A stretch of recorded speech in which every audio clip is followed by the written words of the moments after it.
Galileu, o mensageiro das estrelas. Distribuição Sinapse. –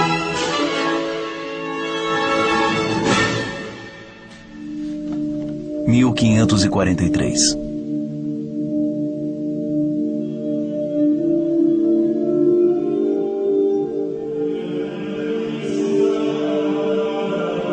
Pouco antes de morrer, Nicolau Copérnico cedeu à insistência de seu discípulo, Hético. Sua obra-prima, sobre as revoluções dos orbes celestes, finalmente é publicada.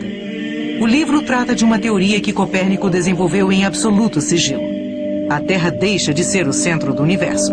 Junto com outros planetas, ela gira em torno do Sol. Estas revelações, totalmente contrárias às crenças da época, eram capazes de atrair a punição suprema para o autor. Uma das razões para Copérnico hesitar tanto antes de se comprometer.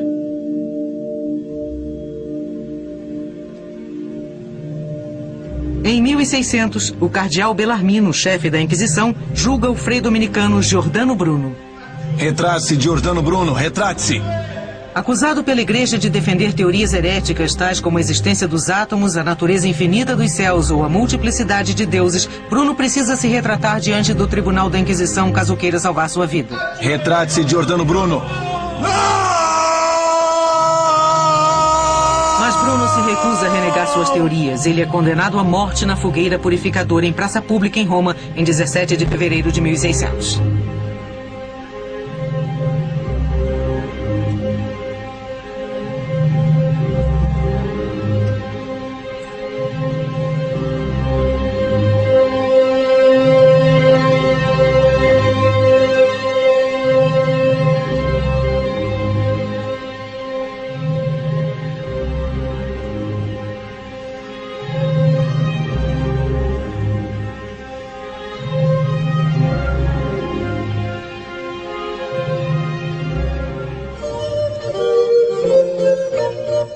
1603.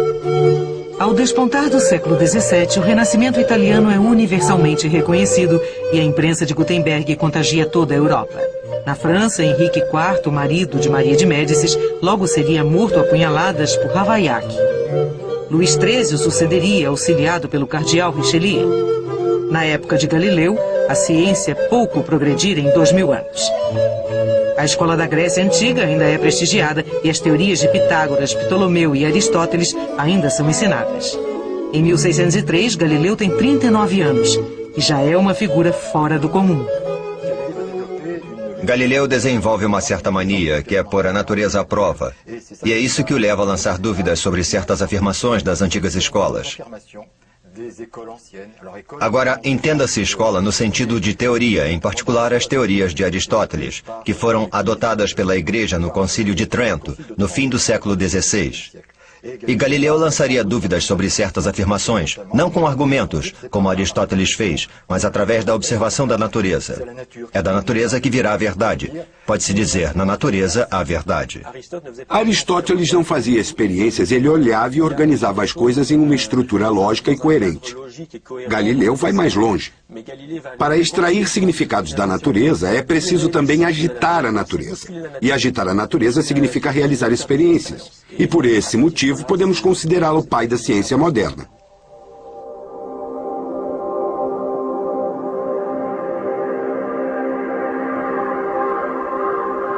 Não passa de lenda a história de que Galileu teria feito experiências da Torre Inclinada de Pisa.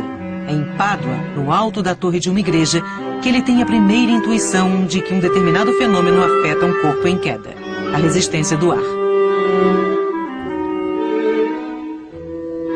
Aristóteles declara que faz parte da natureza dos objetos pesados cair mais rápido do que os objetos leves. É verdade que essa afirmação parece muito lógica. Se você pegar uma pedra e uma folha e jogar os dois juntos, a pedra vai chegar ao chão antes da folha. Mas Galileu percebe rapidamente que é preciso levar a resistência do ar em conta. Ele começa comparando a queda de objetos do mesmo tamanho, onde a resistência seria aproximadamente a mesma, e comparando bolas de diferentes materiais, por exemplo, uma bola de chumbo e uma bola de cortiça, que ele joga.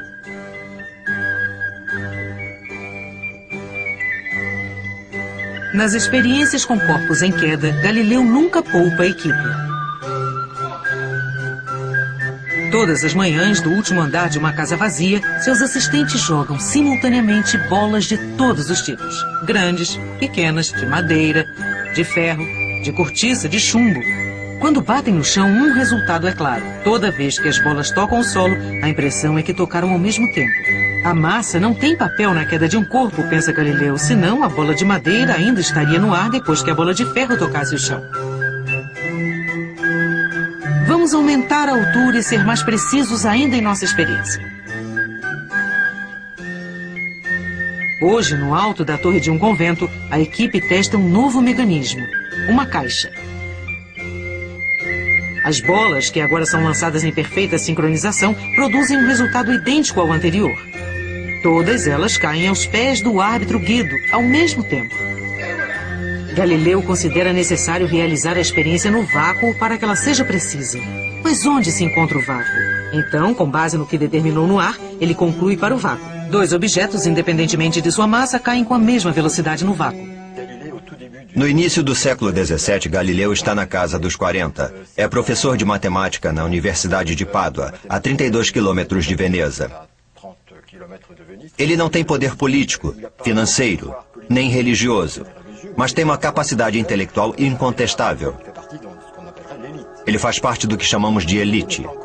Galileu ainda não é um rebelde, não pode ser considerado um rebelde, e sim um inovador.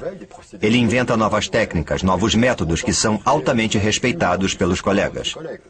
Nesse momento, ele não procura ficar famoso, embora sempre desejasse ter seu mérito reconhecido. Essa será uma característica permanente em sua vida.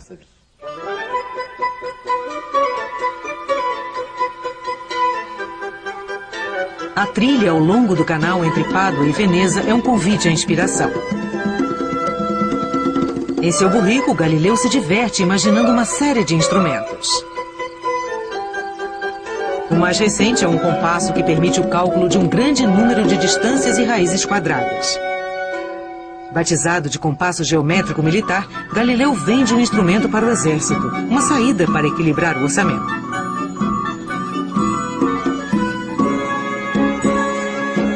Galileu precisa de dinheiro. O salário de professor não é suficiente para ele, então dá aulas particulares para estudantes que se hospedam com ele. Dinheiro, sempre dinheiro. Há que se dizer que Galileu tem muitos gastos. Ele tem um relacionamento aberto com uma encantadora jovem chamada Marina Gamba, que lhe deu 2 belas meninas e lhe daria um menino. Uma governanta cuida da educação das crianças. Um artífice fabrica os instrumentos, tais como as réguas de cálculo.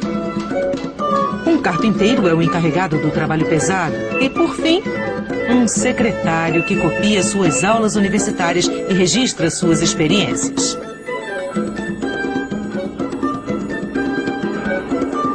A lista não estaria completa se esquecêssemos de mencionar Guido, o jovem aprendiz que tem tendência a dormir em tudo que é canto desde a última experiência. Toda essa gente vive debaixo do mesmo teto. Ele é praticamente o único que tem renda. Assim, ele procura aumentar a renda para alimentar a família, o que é óbvio. Para isso, ele aceita alguns alunos, e há que se dizer que alguns pagarão um preço alto pelas suas aulas com Galileu. Isso demonstra que ele tinha uma excelente reputação de bom professor. Além disso, ele vende um primoroso instrumento militar, o famoso compasso militar que ele inventa para facilitar os cálculos, e que não é um compasso no sentido geométrico, mas o que nós chamaríamos hoje de régua de cálculo, e também consegue uma espécie de patente que lhe traria alguns rendimentos. 1, 2, 3. Galileu está aperfeiçoando um sistema revolucionário.